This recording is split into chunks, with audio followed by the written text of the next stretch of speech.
Welcome to SVG-TV News for Tuesday, November 11th, 2025. I am Rochelle Batiste with the details. Leader of the opposition New Democratic Party, the NDP, Dr. Godwin Friday, has dismissed objections to his nomination for the November 27 general elections and that of East Kingston candidate Dwight Fitzgerald Bramble as baseless. Speaking with SVG-TV News today at the NDP headquarters, Dr. Friday said despite the objections, all 15 NDP candidates were successfully nominated and are officially on the ballot to contest the upcoming general elections. Dr. Friday described the objections as failed attempts to prevent him from contesting the elections. He explained that he first learned of the objection while celebrating with supporters after being initially informed that his nomination had been accepted. Members of my constituency, and then I got this call from the returning officer saying that they had lodged a complaint. He didn't say exactly who, but that a number of persons had signed a letter essentially addressed to the returning officer objecting to my nomination on the basis that I am a Canadian citizen, which is a Commonwealth citizen. We know that this is a tired old argument on the part of the ULP and all of that. No legal merit whatsoever to it. They themselves have admitted that. So this whole gambit, this ruse, this reprehensible kind of effort on their part to try to derail my nomination, it was not going to succeed. The NDP leader commended his legal team, noting that his lawyers acted swiftly and effectively in responding to the challenges. But of course, I informed our legal team and they pushed back right away. I was engaged with the returning officer. Immediately I knew what the basis of the objection was and explained to him what the law was on this issue and what the political consequences are of this, which he would know because he's a returning officer. You knock somebody off the ballot, they're no longer on. And in any event, he was in consultation with the supervisor of election, and they said, okay, by 3 o'clock you make a response. But by then, I had already engaged our lawyers to start looking at the process. So we wrote a response, which we submitted to the returning officer. Similarly, in the case of my colleague Fitz Bramble, the same process he was going through with the same persons, the same lawyers who advised us on this matter, and we submitted it to the returning officers, and both of them, they did the right thing. They knew that there was no basis to this objection. According to the objection letter submitted to the returning officer, it was stated that if Dr. Friday's nomination proceeded and he was elected, the matter would be challenged in the High Court. In response, Dr. Friday maintained that he remains a duly nominated candidate and that such tactics would not deter or distract him from his campaign. Court, and they see that there's no evidence, then the matter will be thrown out, which is what will happen with this. And my bet is that they're not going to do anything. But in any event, they're welcome to do what they want. But in this process, when we have elections are coming up, you don't try some kind of, trick, some nasty trick to try and knock us off the ballot. So you say you get 2 seats that you know you can't win, which is the whole plan. You can't win those 2 seats, East Kingston and Northern Grenadines. For 40 years, East Kingston have been territory for the NDP here, and for Northern Grenadines forever. So this was it was a desperate effort on the part of a desperate party trying to cling to power. In our system, you put your arguments to the voters and you let them decide. You don't try no nasty, dirty tricks to try and say, okay, we're going to somehow subvert the process if you can get certain officers in certain positions to do something that is wrong. Thankfully, the officers in this case who had to make those decisions, which is a returning officer, that's their responsibility. It's not a supervised election. It's a returning officer who has that responsibility, and that decision is final until, if anybody wants to challenge it, they could go to the court. And Prime Minister Dr. Ralph Gonsalves, leader of the Unity Labour Party, the ULP, has expressed strong confidence in his party's performance heading into the upcoming general elections. He made the remarks during a ULP rally held in Chateaubelair in the North Leeward constituency last Saturday night. Dr. Gonsalves declared that Labour is coming in strong, noting that the energy and turnout at recent meetings across the country serve as a clear indicator of growing momentum for the party. He emphasized that based on the analysis of attendance attendance and enthusiasm at ULP events. If supporters continue to show up in similar numbers and turn out to vote on election day, the party is well positioned to secure another term in government. The Prime Minister assured that under continued leadership, his administration would remain committed to fulfilling all promises made to the people. This is a huge crowd. And with this, I know one or two of the ladies and one or two of the men, I hear them saying here, we weren't even born yet. So I'm a live witness. And the energy and the support which I'm seeing for the Labour Party, for ULP, for the family of Labour, we continue like this up to the 27th. And we organize on the day of the 27th. And we turn out and vote. We will get a landslide in St. Vincent and the Grenadines in the election. Dr. Gonzalez also underscored the importance of unity within what he described as a Labour family. He encouraged supporters to stay engaged, mobilize their communities, and recruit others to join the movement. What you have to do as the Labour family, if you have a grumble, you stop grumble. If you have a complaint, you stop complaining. It's a short campaign. We will deal with every grumble and every complaint as we always do when the election is over and we form the new government.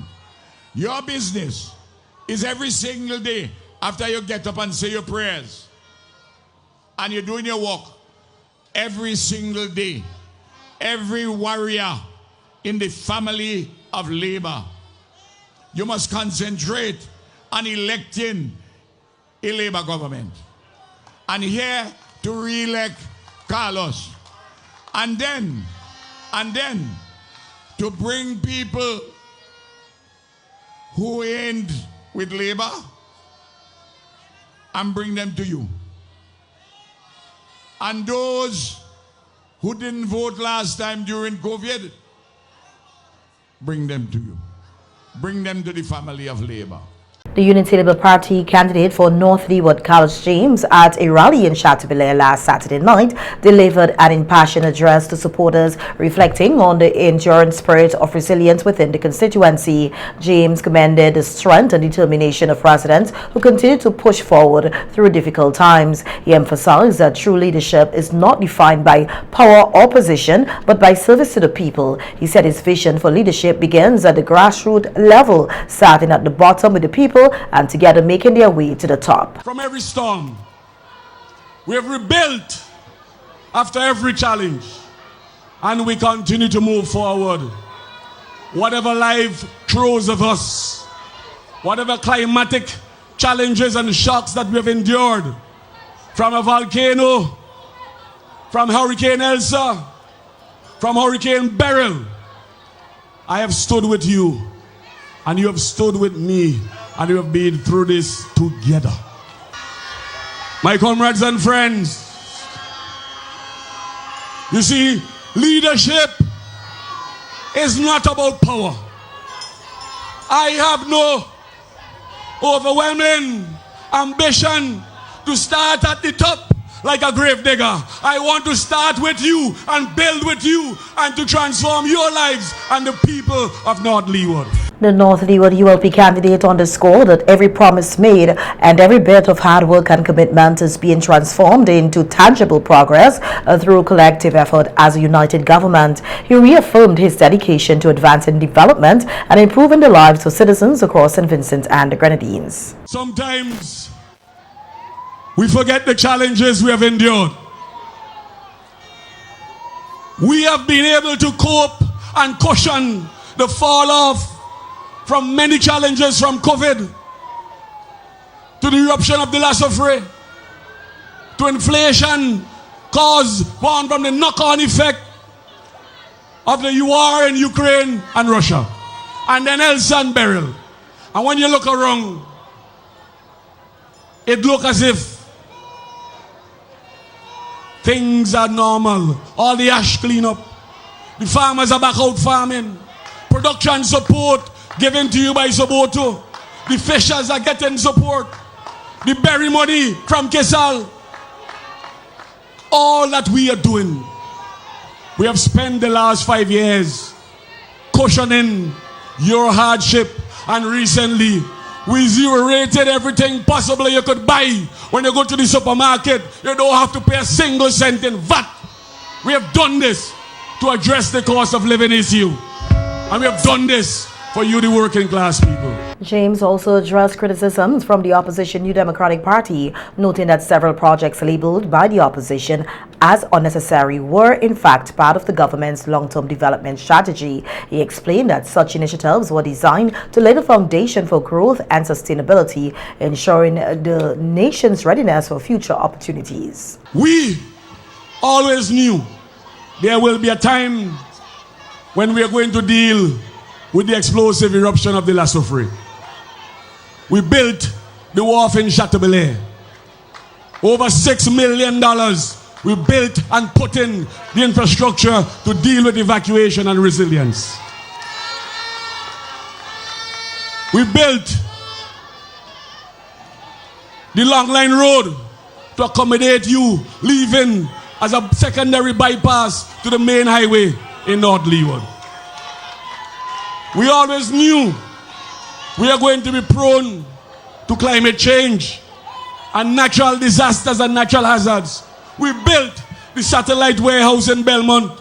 If there's a disaster tomorrow, we can go and break off the lock and we can provide supplies to you and clear roads immediately like clockwork, building resilience into our economy and our society.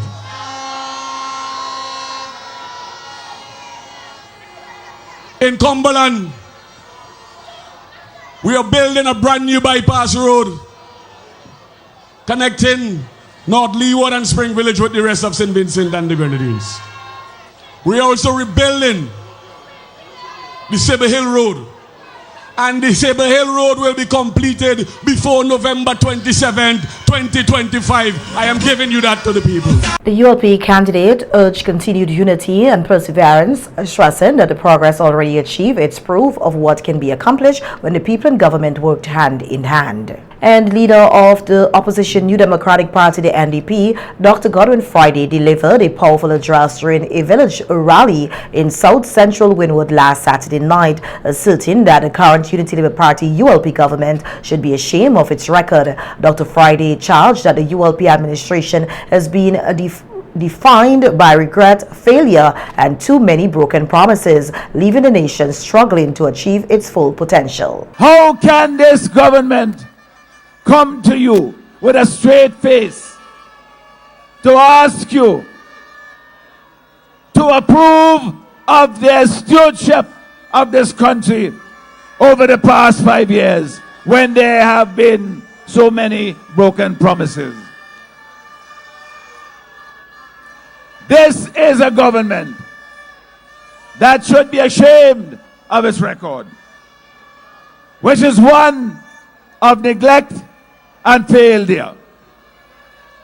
My dear people, I will tell you this in all honesty. If I were in government, if I were your prime minister, even for 5 years, and I come to the end of the term, and I have a record like this present administration, I would beg your pardon and I would take my leave and go home. The NDP leader urged Vincentians to view the upcoming general elections as an opportunity to replace the current government with one that has a clear and actionable plan for the future of St. Vincent and the Grenadines. We have coming up very soon a chance to put in place a government that has a plan for the future of this country. We have a plan to create jobs. They do not. We have a plan to deal with the cost of living crisis that is crushing our families. They do not. We have a plan to deal with the rising crime situation in this country that is out of control, where young people are destroying one another and communities are becoming less safe every day. We have a plan, but they do not. Dr. Friday further outlined his party's priorities under the NDP administration, emphasizing that key sectors such as agriculture and tourism would receive renewed focus to create jobs and drive national development. He said the NDP's vision centers on empowering citizens through sustainable economic growth, transparency, and better governance. So, what is that plan? We have told you over the course of the last year and a half, and more so as we come into the elections, that we will rebuild agriculture in this country, and Israel Bruce talked about that.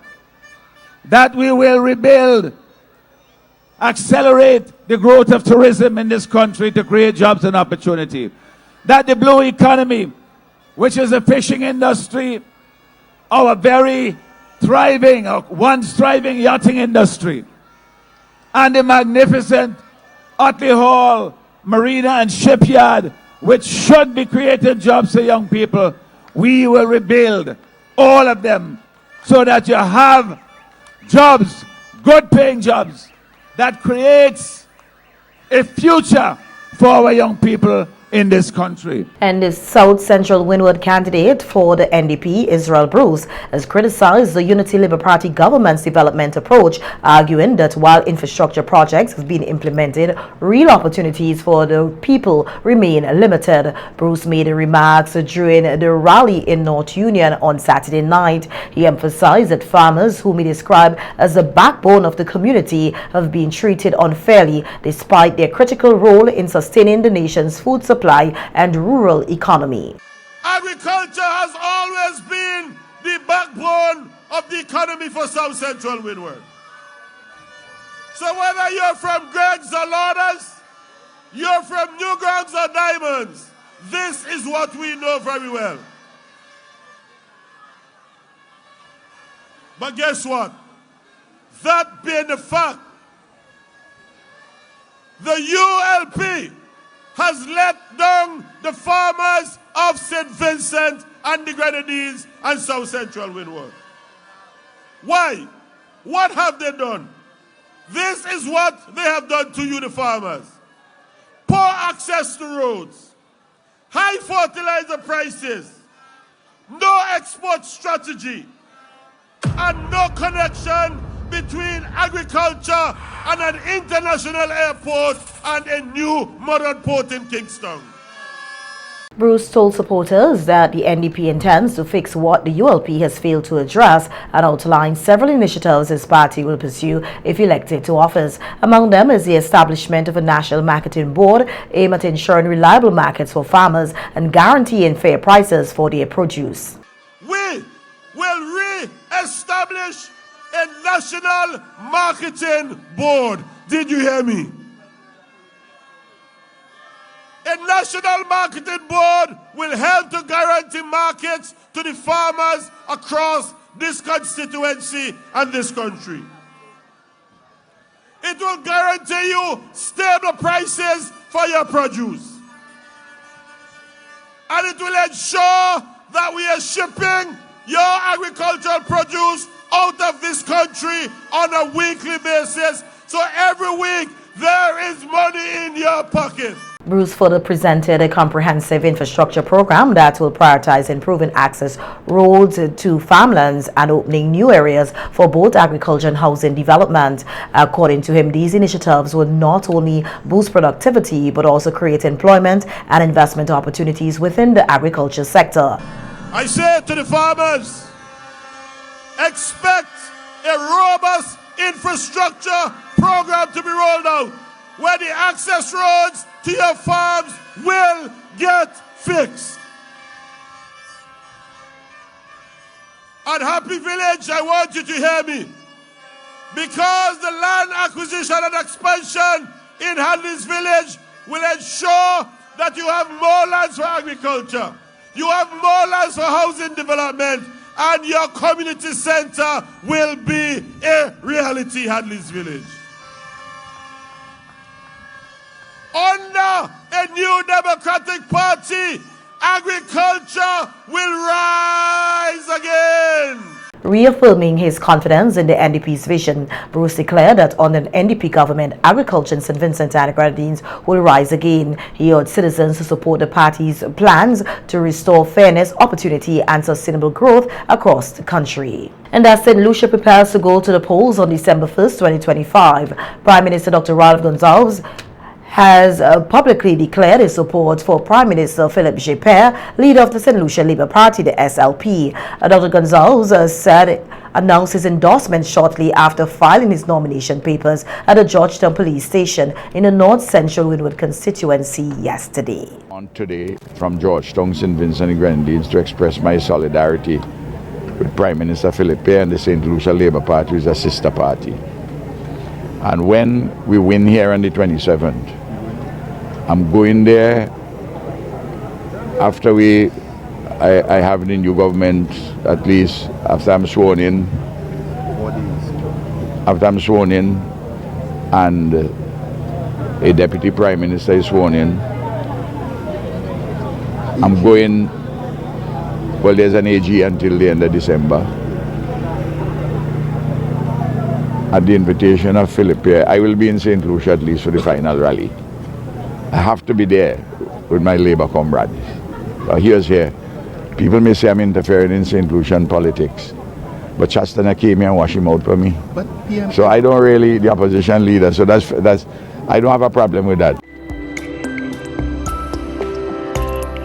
Now we hear that the 2025 VinLink National Science and Technology Fair officially opened on Monday, coinciding with World Science Day for Peace and Development. This global observance held annually promotes the importance of science in society and underscores the need to engage the wider public in addressing emerging scientific challenges. It also highlights the critical role science plays in fostering peace, sustainable development and improving daily life. Providing an overview of this year's fair, Education Officer for Science, Juanita Hunt King, said the event held under the theme Bridging Science and Society has attracted over 140 project entries. These include contributions from both students and members of the general public, totaling more than 300 participants. This year, for the first time, we will be hosting a layer of the National Science and Technology Fair in Taiwan. This is to cater for the Southern Grenadines participants. Over the years, we found that we have not been receiving as much entries, especially from the primary schools in the Southern Grenadines. And this year, for the first night, I welcome to take part in the science fair, the Myro Government School.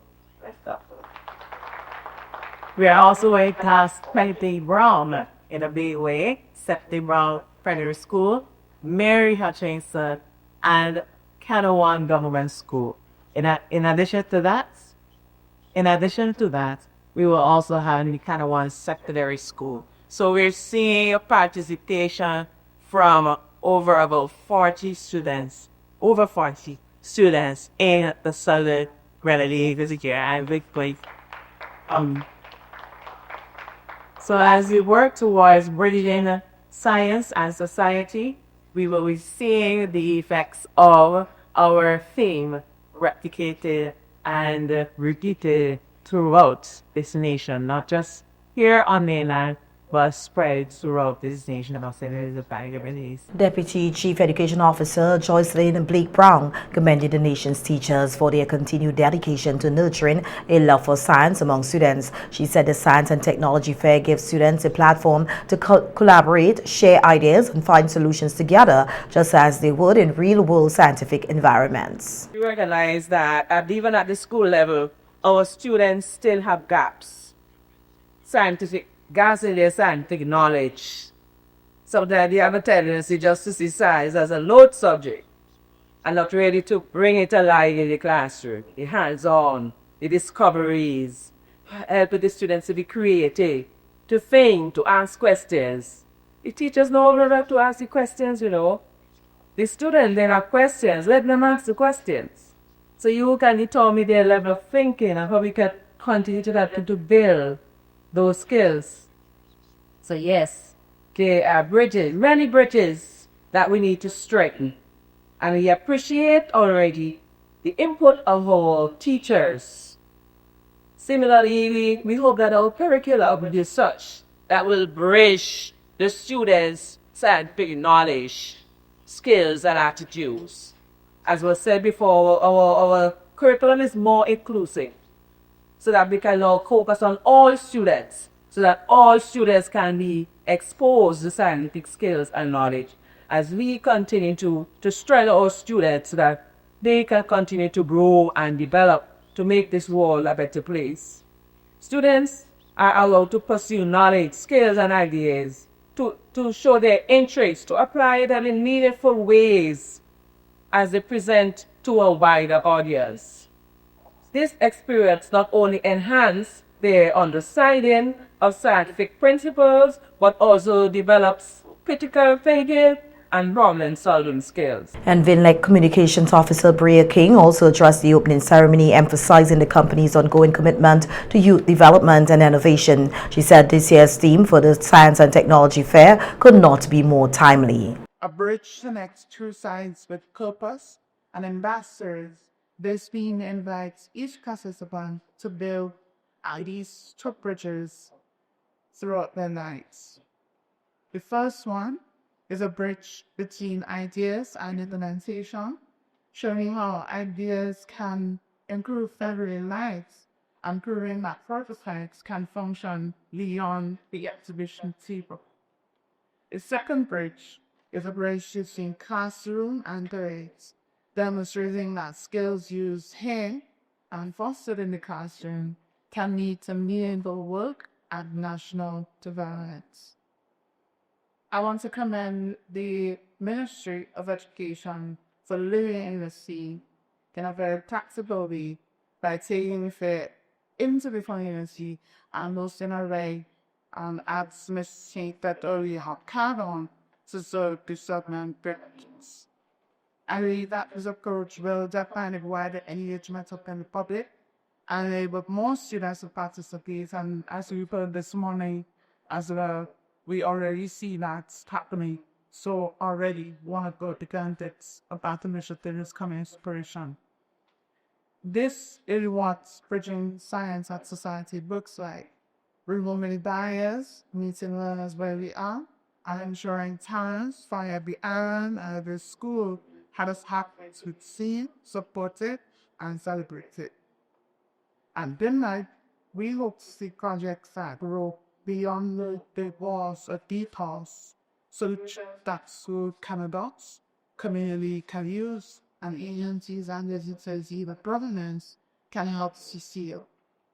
And judging for the primary school category took place on Monday, while assessments for secondary schools and open category entries are scheduled for Wednesday. The public viewing of exhibits will be open on Thursday, and the event will conclude with the prize-giving ceremony on Friday, November 14th, 2025. As we continue to mourn the passing of our Managing Director, Paul MacLeish, tributes continue to pour in from those who worked alongside him and whose lives he's touched as a pioneer in broadcasting in St. Vincent and the Grenadines. As a tribute from broadcast and sports ambassador Michael Finley.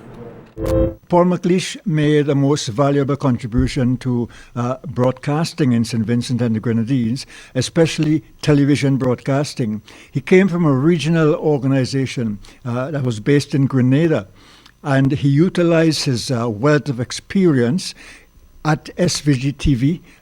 It was then a small station.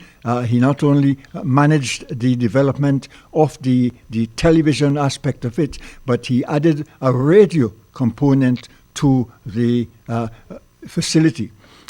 He also managed the infrastructural development. People who have been to SVG-TV over the years in the early days would not recognize it now if they get here. And that's all thanks to Paul MacLeish. Paul, you wondered whether Paul rested. because he was on the go all the time. I suppose that's why he maintained his slim physique also. But he was passionate about broadcasting, and it showed in everything he did in terms of broadcasting. Paul MacLeish was a tower of strength in broadcasting in St. Vincent and the Grenadines. He's gone to the great beyond. May his soul rest in peace. And the police have launched an investigation into the discovery of a body in the Lowman's Leeward Mountains about 11 a.m. on Sunday, November 9, 2025. The deceased has been identified as Lee Chang Anthony, a 32-year-old farmer who resided at Longwall, Kingston. The police said investigation into the circumstances surrounding his death continue. A post-mortem examination was expected to be conducted today to ascertain the exact cause of death. Anyone with information that can assist is encouraged to contact the police.